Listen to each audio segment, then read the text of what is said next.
Hello বন্ধুরা, বর্ধমান বিশ্ববিদ্যালয়ের fifth semester general বিভাগের হিস্টোরি সাবজেক্টের 2025 সালের এক্সটার্নাল এক্সামিনেশনের জন্য অর্থাৎ ফাইনাল পরীক্ষার জন্য আপনাদের যে 5 নম্বরে 4টে প্রশ্ন লিখতে হয় এবং 10 নম্বরে 2টি প্রশ্ন লিখতে হয়, এই 5 নম্বর এবং 10 নম্বরের এই ভিডিওটির মাধ্যমে কয়েকটি গুরুত্বপূর্ণ প্রশ্ন বলবো। এই প্রশ্নগুলি খাতার মধ্যে লিখে ভালো করে পড়বেন। আশা করি এর মধ্যেই আপনাদের যে 5 নম্বর এবং 10 নম্বরের প্রশ্নগুলো লিখতে হয় সেই প্রশ্নগুলো কমন চলে আসবে। তো এখানে বন্ধুরা আপনাদের ফিফথ সেমিস্টার জেনারেল বিভাগে দুটো সিলেবাস রয়েছে। প্রথম যে সিলেবাসটা রয়েছে সেই সিলেবাসের উপর এই প্রশ্নগুলো বলছি। Some aspect of society and economy of modern Europe 15 to 18 century এই সিলেবাসটার উপর। Some aspect of society and economy of modern Europe 15 to 18 century এই সিলেবাসের উপর বলছি। দেখুন, প্রথম যে প্রশ্নটা রেখেছি, হিউম্যানিজম এর সংজ্ঞা লেখো, অথবা হিউম্যানিজম বা মানবতাবাদের প্রকৃতি বা বৈশিষ্ট্যগুলি আলোচনা করে একটি নিবন্ধ লেখো বা আলোচনা করো। তো অবশ্যই বন্ধুরা এই প্রশ্নগুলি খাতার মধ্যে লিখে পড়বেন, কেননা এই প্রশ্নগুলি আপনাদের 2025 সালের ফাইনাল পরীক্ষার জন্য খুব ইম্পর্টেন্ট।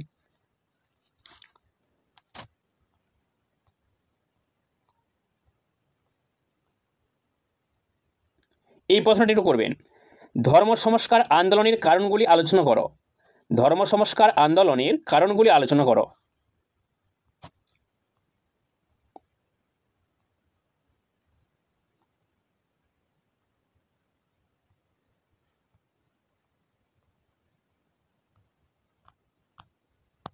এটা পড়ার দরকার নেই, এটা পড়ার দরকার নেই।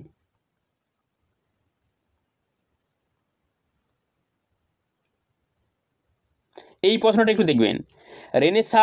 রেনেসাঁস যুগের শিল্পকলার উন্নতি সম্পর্কে যা জানো লেখো। রেনেসাঁস যুগের শিল্পকলার উন্নতি সম্পর্কে কি জানা যায়, এই প্রশ্নটা লিখবেন, এই প্রশ্নটা পড়বেন।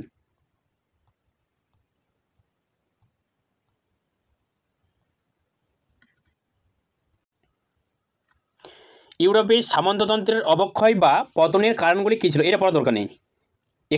এখানে এই প্রশ্নটা করবেন, ইউরোপের সামন্ততন্ত্রের অবক্ষয় বা পতনের কারণগুলি কী ছিল, এই প্রশ্নটা পড়ার দরকার নেই। আপনারা ইউরোপের সামন্ততন্ত্রের বৈশিষ্ট্যগুলি আলোচনা করো এই প্রশ্নটা করবেন। যে ইউরোপের সামন্ততন্ত্রের বৈশিষ্ট্যগুলি আলোচনা করো এই প্রশ্নটা পড়বেন।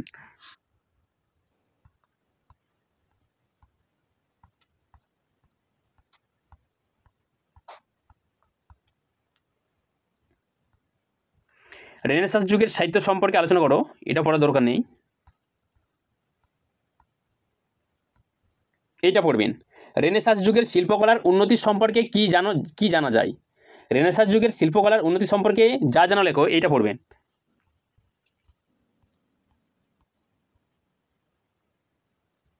এটা পড়ার দরকার নেই,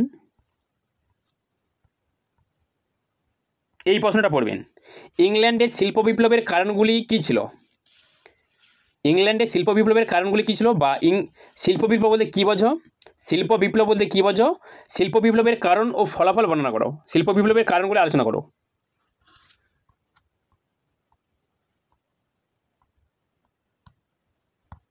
এই প্রশ্নটা দেখবেন, এই প্রশ্নটা খুব গুরুত্বপূর্ণ রয়েছে। ম্যানরের সংজ্ঞা দাও, ম্যানরের মূল বৈশিষ্ট্যগুলি আলোচনা করো। ম্যানরের সংজ্ঞা দাও, ম্যানরের মূল বৈশিষ্ট্যগুলি আলোচনা করো। তো অবশ্যই বন্ধুরা এই প্রশ্নগুলি খাতার মধ্যে লিখে পড়বেন, এখান থেকে আশা করি কমন পেয়ে যাবেন।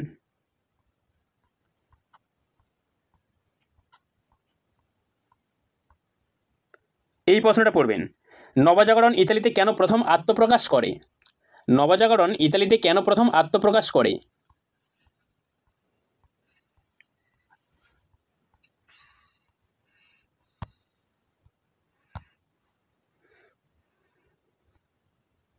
দরকার নেই,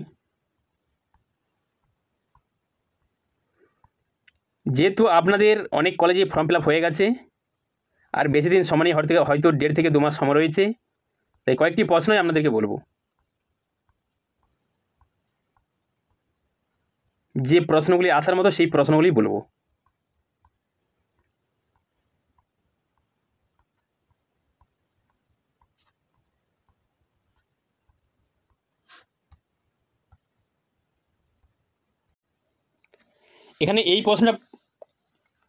এখানে বন্ধুরা কয়েকটা প্রশ্ন বলে দিচ্ছি, আমরা খাতার মধ্যে লিখে নিন। মার্টিন লুথারের নেতৃত্বে ইউরোপে ধর্ম সংস্কার আন্দোলনের পরিচয় দাও। মার্টিন লুথারের নেতৃত্বে ইউরোপের ধর্ম সংস্কার আন্দোলনের পরিচয় দাও, বা যদি আপনাদের জিজ্ঞাসা করে যে ফলাফলগুলো আলোচনা করো তাহলে এটাই লিখে দিবেন। তার পরের প্রশ্নটা লিখবেন যে জন কেলভিনের নেতৃত্বে ধর্ম সংস্কার আন্দোলনের পরিচয় দাও। জন কেলভিনের নেতৃত্বে ধর্ম সংস্কার আন্দোলনের পরিচয় দাও। এই দুটোর মধ্যে যে কোনো একটা খুবই ইম্পর্টেন্ট রয়েছে। রেনেসাঁস যুগে জ্যোতির্বিজ্ঞানের অগ্রগতি সম্পর্কে যা জানো লেখো। রেনেসাঁস যুগে জ্যোতির্বিজ্ঞানের অগ্রগতি সম্পর্কে যা জানা যায় সেই সম্পর্কে একটু লিখতে বলছে।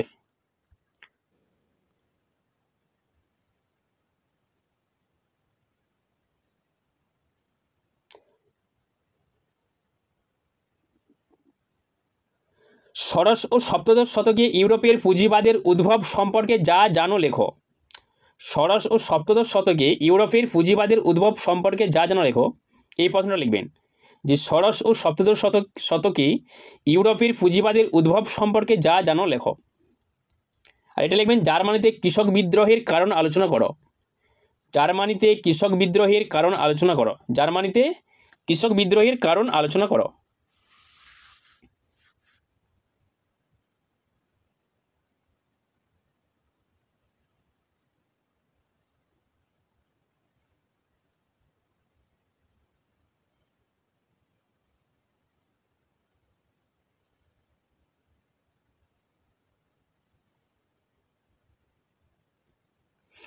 এই কয়েকটি প্রশ্ন বন্ধুরা একটু ভালো করে পড়ুন। এর মধ্যে আশা করি আপনাদের যে 5 নম্বরে 6টা প্রশ্ন থাকে 4টে লিখতে হয়, এবং 10 নম্বরে 4টে প্রশ্ন থাকে 2টো প্রশ্ন লিখতে হয়। মোট 6টা প্রশ্ন আপনাদেরকে লিখতে হয়। আশা করি এই প্রশ্নগুলি কমন পেয়ে যাবেন।